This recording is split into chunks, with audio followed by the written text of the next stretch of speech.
खींचो खींचो खींचो। Halt halt halt. अरे वाह बेटा वाह, अब तुम परफेक्ट राइडर हो गए हो। चलो रेस लगाते हैं। मैं तुम्हें आधे रास्ते का हैंडीकैप देता हूँ, तुम आधा रास्ता पहुंचोगे, मैं यहाँ से स्टार्ट लेता हूँ। चलो दादा।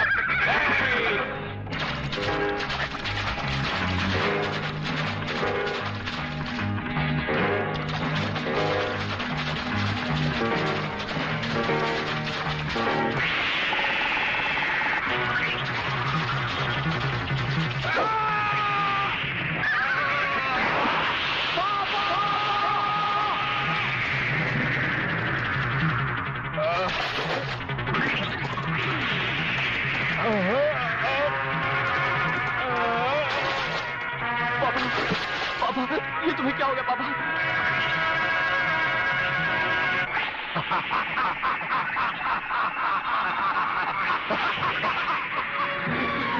पापा, पापा, पापा।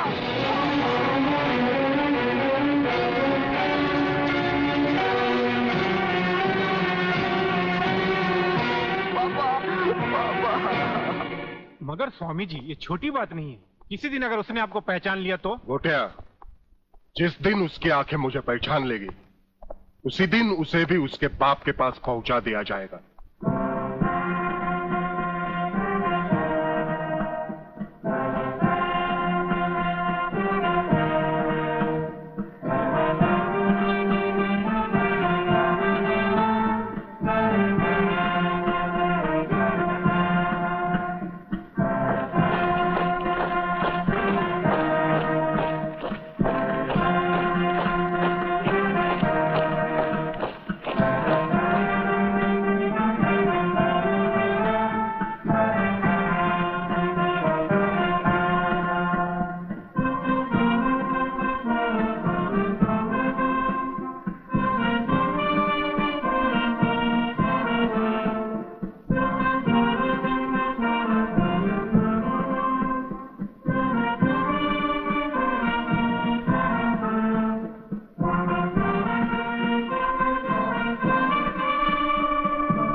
आज मिल गया एक और सच्चाई का पुजारी मिट्टी में। आग इनके शरीर को तो राख कर देगी, लेकिन इनकी आत्मा की आवाज कभी मिट नहीं पाएगी। पुलिस डिपार्टमेंट के इतिहास में डीआईजी रुद्र प्रताप चौहान का नाम सुनहरे अक्षरों में लिखा जाएगा। बहन, भगवान की मर्जी के सामने इंसान बेबस है। मुझे आपके परिवार के साथ पूरी हमदर्दी है। बहुत हो गई हमदर्दी। मंत्री साहब, ये भाषण बंद कर दीजिए। कुछ ही दिनों के बाद आप ही के डिपार्टमेंट के लोग जब इनका घर खाली करवाने जाएंगे ना, तब मैं पूछूंगा आपको हमदर्दी के बारे में। Bagle, control yourself. जब तक हमारे डिपार्टमेंट के गद्दार और खादी के कपड़े के पीछे छिपे हुए दरिंदे जिंदा रहेंगे ना, ये चिताएं ऐसी ही जलती रहेगी, एक के बाद एक। कुछ चंद सिक्के मिलेंगे भाभी को सरकार की तरफ से भविष्य के लिए। Bagle, stop it. बोलने दो इसे, ठीक ही तो कह रहा है। लेकिन मैं वचन देता हूं कि डीआईजी रुद्र प्रताप की कुर्बानी व्यर्थ नहीं जाएगी। मैंने दिल्ली में केंद्र सरकार से बात कर ली है। इनकी हत्या की तुरंत ही न्यायिक जांच होगी। आज तक कौन सी कमेटी ने सही जांच करके मुजरिम को सजा दी है? ये आपकी कमेटी समिति की जांच की फाइलें होती है ना, ये ढुलमुल सरकार बदलते ही गुम हो जाती है। न्यायिक जांच करेगी दिल्ली, अंधी और वैरी दिल्ली। ये दिल्ली बस मुंह है इसलिए पटर पटर करती रहती है। ये करना है, ये होना चाहिए, हमें दिखाना है, बस दिल को तसल्ली देने के लिए अच्छा लफ्ज है दिल्ली। इंस्पेक्टर वागले, मैं तुम्हें सस्पेंड करता हूं। बस सस्पेंड होते होते मैं थक गया हूं, निकाल दो मुझे नौकरी से। सच्चे पुलिस की या तो मौत होती है या तो सस्पेंड किया जाता है। इस वर्दी ने मेरे हाथ काटे, वरना एक एक गले चीर देता मैं।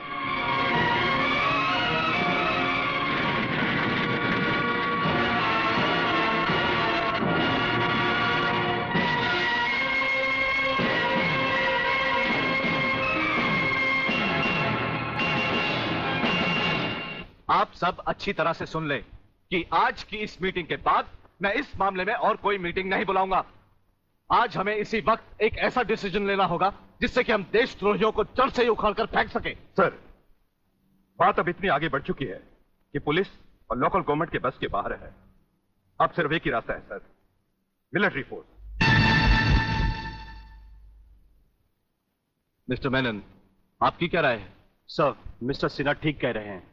सर, इसके लिए हमें पूरी मिलिट्री फोर्स भेजने की जरूरत नहीं। ये काम एक ऑफिसर सिर्फ अकेला ही कर सकता है। सिर्फ एक? यस सर, सिर्फ एक। वो शेरों का शेर है और राजाओं का राजा। हमारी पूरी मिलिट्री फोर्स को उस पर नाज है। उसने जिंदगी में कभी किसी चीज से हार नहीं मानी, इसलिए उसे वन मैन आर्मी कहा जाता है। कौन है वो? ब्रिगेडियर सूर्यदेव सिंह। 1962 की जंग में मेजर सूर्यदेव सिंह ने दुश्मनों के कई हवाई जहाज अपने कभी न खाली जाने वाले तेज निशाने से मार गिराए। उनकी इस दिलेरी और बहादुरी की कद्र करते हुए सरकार ने उन्हें परमवीर चक्र से सम्मानित किया और उसी के साथ मेजर से ब्रिगेडियर बना दिया। ऐसी ही बहादुरी और जांबाजी उन्होंने 1965 की जंग में भी कर दिखाई।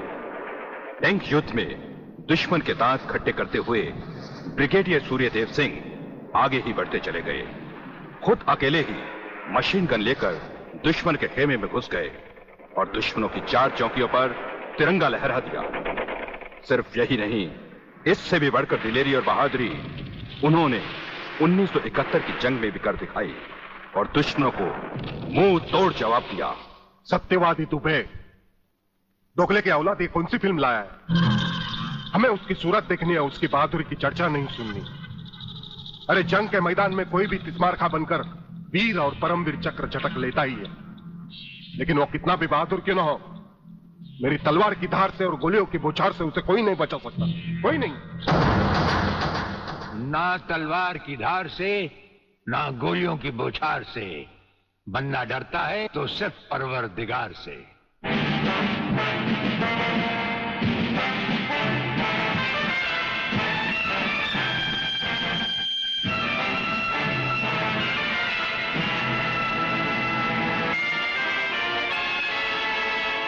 ब्रिगेडियर सूर्यदेव सिंह? अच्छा, तो यही है तुम्हारा ब्रिगेडियर सूर्यदेव सिंह। ढूंढ डालो इसे। खबरदार, कोई हिलेगा नहीं। हमारे कमांडोज ने तुम्हारे सब साथियों को घेर रखा है। स्वामी जी, जरा अपने पीछे भी नजर डालो। ये कमांडो बड़ा खतरनाक है। तुम्हारा बाप है, पत्ता हिलने से पहले ही पेड़ काट डालता है। तुम्हारी भलाई अब इसी में है कि बिना हिले जुले खामोश खड़े रहो।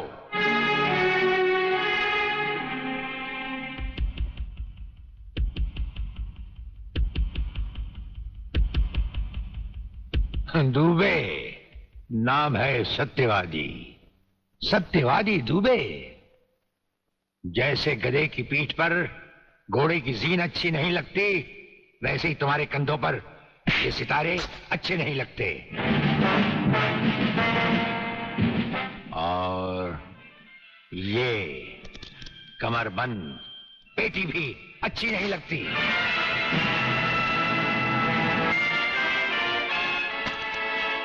अब वो कसम याद करो जो तुमने खाई थी ये वर्दी पहनने से पहले।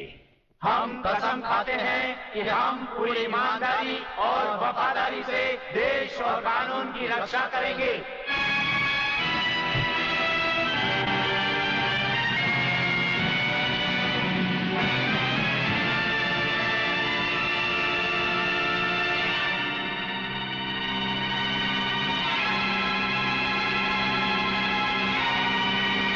हम तुम्हें सिर्फ ये बताने आए हैं कि अगर तुमने तिरंगे के खिलाफ कोई भी कदम उठाया तो हम तुम्हें वो मौत देंगे जो ना तो किसी कानून की किताब में लिखी होगी और ना ही कभी किसी मुजरिम ने सोची होगी।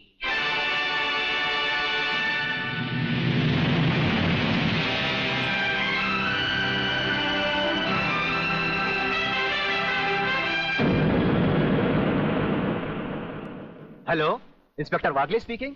No, suspended inspector Shivaji Rao Wagle speaking. Sir, DSP साहब ने आपको अर्जेंट बुलाया है, कल से ड्यूटी ज्वाइन करनी है। फिर इंस्पेक्टर वागले, तुम्हें शायद मालूम नहीं कि तमाम पुलिस ऑफिसर्स की फाइल्स देखने के बाद ब्रिगेडियर सूर्यदेव सिंह ने सिर्फ तुम्हें चुना है। सर, अब तुम दोनों को मिलकर काम करना है, लेकिन तुम पूरब हो तो वो पश्चिम है, इसलिए सीनियर ऑफिसर होने के बावजूद मेरी तुमसे रिक्वेस्ट है कि ब्रिगेडियर सूर्यदेव सिंह के साथ मिलकर जो भी खेल खेलना हो, शांति और ठंडे दिमाग से खेलना। सर,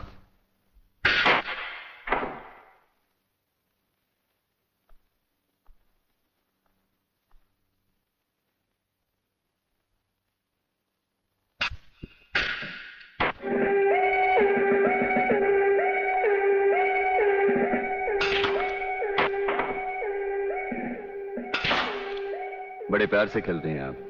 असली खिलाड़ी मरने वाले दुश्मन को पता भी नहीं चलने देते कि कब होगी उसकी मौत। तो फिर प्रलयनाथ को छोड़ क्यों दिया? क्या उससे गले मिलने गए थे? गले मिलने गए थे, उसके गले का माप लेने गए थे कि वो फंदे की मौत मरेगा या हमारे पंजे की। वागले, गर्मजोशी अच्छी चीज है लेकिन हमेशा काम नहीं आती। तुमने तो देखा ही होगा कि इसी गर्मजोशी की वजह से तुम कई बार सस्पेंड हो चुके हो। नौकरी की परवाह है किसको? यहां है कौन अपने पीछे रोने वाला?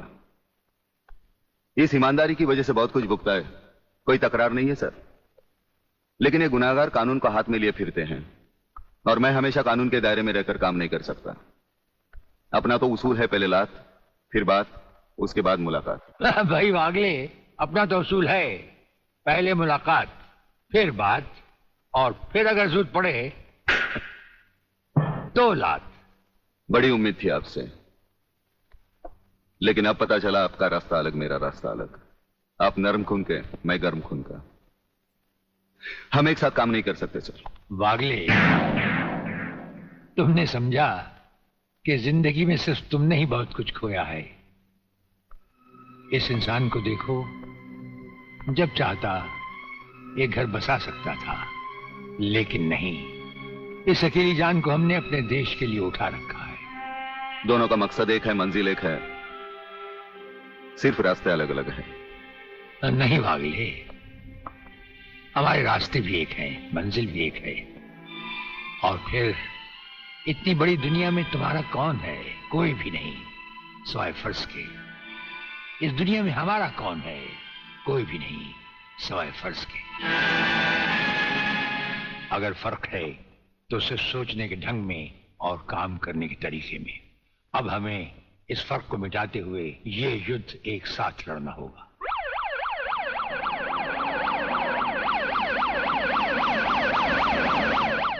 मुझे अपनी जान की तो परवाह नहीं है, लेकिन आप इस तरह खुलेआम गाड़ी में घूम रहे हैं, यह खतरा मैं उठा नहीं सकता। जिस गाड़ी में तुम बैठे हो ये मामूली गाड़ी नहीं।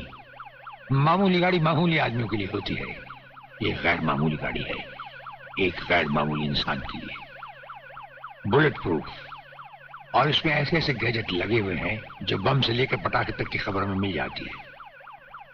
लेकिन इस वक्त हम जा कहां रहे सर?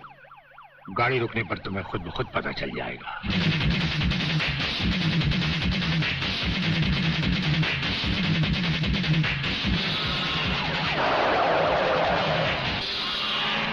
वागले, यहां हमारा घर है।